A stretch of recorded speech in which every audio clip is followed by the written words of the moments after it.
Welcome to another episode of Six Figure Secrets for Fractional Experts. My name is Bradley Jacobs. I'm your host. And today we're going to be talking about how you can create tons of content through a number of automations. And I'm going to share with you the process that I built actually for myself.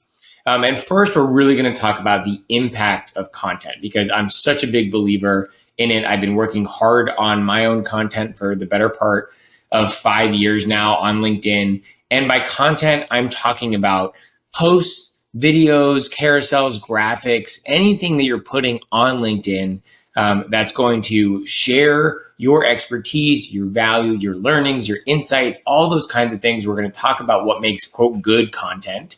But for now, I really want to share with you my numbers first. And these are the raw numbers. This is from an app I use called Taplio. I pay about $50-$60 a month for it. And it tracks all my stats and I can write posts and there's a bunch of other cool things here. But basically, you can see that in the last 30 days, and this episode is going to be much richer if you have access to video. So if you're listening in your car or something like that, it's not going to be as valuable, although you're still going to get value and you can always go back and watch the video. But I'll try and talk over everything we're looking at as much as possible. So you can see in the last 30 days here, I've written 53 posts. So almost 2 posts every day. And those posts have gotten 36,000 impressions and 3,500 profile views. 3,500 profile views are almost like getting 3,500 views to a website because my LinkedIn page is all about what Mylance does and what I'm passionate about. So every single time someone views my content and then goes to my profile, which you can see is clearly happening in a pretty big way, about 10% of the impressions go to my profile view, then all of those people are being introduced to not only what I do, but what Mylance does. And this does lead to signups and eventually customers. How does this really work? How do I create this content? So one of the ways, and there's a number of ways that I create content, but one of the ways is I have created an Airtable database. And if we just let's look just only at row 11 here. So this is where it says C17. What basically I'm doing here is I am recording a podcast. So I will take a podcast just like the one you're listening to now, and I am going to record it. I actually use an app called Wave. This is on Loom, so I can show you the video here. But normally I'm on Wave, and the reason I use Wave is because it has an AI note taker, an AI transcriber, actually. So it's transcribing all of the words from the podcast, and it gives it to me in just an easy written format. So I don't have to do anything else. What I do there is I'm actually just copy and pasting that over to a Google Doc. But first thing, what happens is I go in here and I create the title of the episode. So I had an episode a few weeks back on why you don't need an offer to go to market.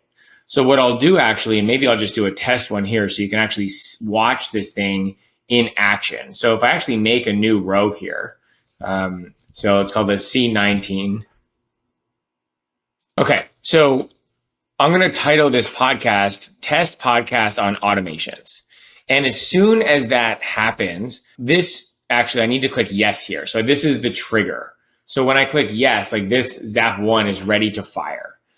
What it does is it marks a timestamp here. And then what happens is now Zap 1, as I've called it, has kicked off. So what's happening now in the background is it's looking for that yes and that timestamp. And then it's going to make sure that there's actually a title there. And then it's going to go ahead and create a Google folder. It's going to create a transcript Google Doc, a summary Google Doc, and then it's going to move that file into the Google Drive folder that I created. It's then going to go back to Airtable and then find and update that record. So now the Zap is complete. And you can see here, when I have it update the Airtable records, I have it bring over the links of the docs and folders that it created. So it now created a folder, and the folder is called Test Podcast on Automation, just like I named it. And you can see the folder here up top. And then it also created the summary and transcript Drive documents, the Google documents. So, and I've linked those here too. So then basically what I'm doing there is now that I have everything kind of set up, I can go into the transcript link. And here right now, you see it's going to be blank or just with the title. That's what I put there. I'm going to go ahead and copy and paste over the transcript that came from that podcast into this document. So I'm going to go grab that transcript right now and then paste it in here. Okay, so I found the transcript. I've copied and pasted in here, and you can see there's no formatting. There's lots of typos. It doesn't matter, right? All I need is the transcript that I'm going to put into here. Now, Zap 1 is basically complete. I had to split this up into 3 different Zaps. So now I'm going to go back to my Airtable, and this is where I can kick off Zap 2. And you can see here I have this row, this column where I said added audio and transcript, and my default is it needs the audio. So, and what this really means is like I'm going to copy the audio into the folder as well and add the transcript. So I'm going to do both of those things so I could get a little bit better with my labeling here. But either way, I can click submitted next steps. Now, this field right here, this timestamp is actually going to update, and it's going to kick off Zap 2. Now, Zap 2 is right here. If you're watching this video, this is where it's going to find, okay, this is the trigger event, the updated Airtable. It's going to look, is this the right, did it exactly match submitted next steps? It's going to go find the Google Doc of the transcript, and then it's going to send the contents of the Google Doc to a ChatGPT prompt. Now, I have had a little bit of challenges with this where actually I'm finding that Claude from Anthropic is better. So I'm actually in the process of changing this, but either way, you can see that I'm sending the contents of the Google Doc, which is the transcript of the podcast, to ChatGPT to say, draft me a blog post. The output of a ChatGPT is going to be in more of like an HTML format. If you've ever copy and pasted, you'll see it has these hashtags and it does, stars for bulleting, things like that. So I'm actually going to format from HTML, from Markdown to HTML, actually, convert it. And then it's going to find a Google Doc, which means it's really going to create one. It says like create Google Doc if the file doesn't exist. So it's going to create the Google Doc. It's going to send the text from ChatGPT to the Google Doc. It's then going to move the file from a draft folder into a published folder. And then it's going to update the Airtable record. This Zap does take a second because the ChatGPT prompt and writing of the blog post takes maybe 30 seconds or so. It depends. So I let that run for a second. And actually what I can do is if I want to go check to see how it's doing, I went into the Zap history and I can actually see the different stages. So when I originally checked this piece right here, step 4, the conversation, was actually in process. So that's where I could see that it was working correctly. It's just taking a minute. So when I go back to ChatGPT, then I can go and I pulled the link of the document from the blog draft into Airtable, so it's easily accessible. And I can go into that and I can see the blog post written here. And actually this pulled in a actually different transcript here. So I need to go look at that prompt. But essentially you get the idea of what this is doing, right? So it's creating the blog post in a draft. And let me be very clear. This is not the blog post that we use. This is not what we publish. And there's a reason for Zap number 3, but Zap number 3 is where I actually go in and review and edit and change this how I want. And then once I'm ready and good, then I will go in to actually back to the Airtable. And I have you can see right here, blog edited. I can click that it is reviewed. And once it is reviewed, then the times, you need these timestamps. That's how actually Zapier looks at when a field has been updated. And then what this next Zap is going to do, and we can go look at Zap 3 here, it's going to look for this Airtable updated. It's going to make sure that it has the right title or the right language. It's going to find the right file. It's going to move the file over to the published. This is when it moves to the published folder. It's going to update the name so that it knows the blog is actually published or reviewed. It's going to update the Airtable record, and then it's actually going to send a Slack DM to both my chief of staff and myself saying, hey, here's the link of the published draft. And then it's going to find and update the record in the Airtable.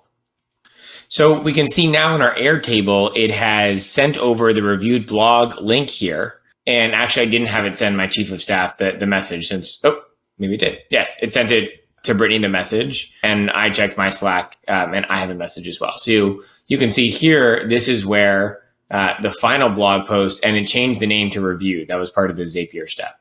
So basically through 3 Zaps that, it took me a few hours to set up, But now once I record a podcast, I can send the transcript over, and it's essentially creating all of these steps and making it really easy for me to make a blog post. The next step of this, and we're talking about content, is I take the blog post and I turn that into 5 or 6 LinkedIn posts and 20 or so tweets. And then I take this video and then I chop it up into smaller segments that you'll then see on LinkedIn that you probably have already seen.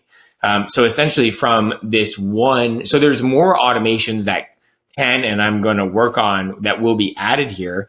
But this is such a powerful tool at your disposal to use a combination of Zapier, Airtable, Google Drive, either ChatGPT or Claude, and create all of this different content for maybe sitting down for even 15 minutes and either recording a podcast where you're just, it doesn't even need to be an official podcast, right? You could be just brainstorming ideas, and all of those ideas can be turned into blogs or LinkedIn posts or tweets or all of the above. And if you're willing to record yourself and make video, then there's actually tons of tools out there that, like called Opus, for example, that can take a longer form video and chop it up into smaller ones. And you can put graphics and titles and all these kinds of things. So I wanted to show today what I've been working on and what we actually use here at Mylance is when I record these podcasts, our podcast turns into a blog, a newsletter, LinkedIn posts, and tweets, right? All from one really 15-minute effort on my end.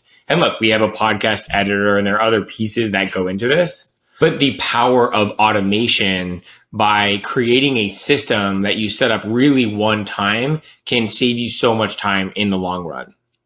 As a reminder, Mylance is a free vetted community of top fractional experts. We also have a lead generation marketing service where we'll do all of the marketing on LinkedIn on your behalf to help you fill your pipeline and find clients. And most recently, we've actually launched a fractional jobs newsletter where we are going to send you up-to-date fractional jobs as soon as they're posted on the company's website.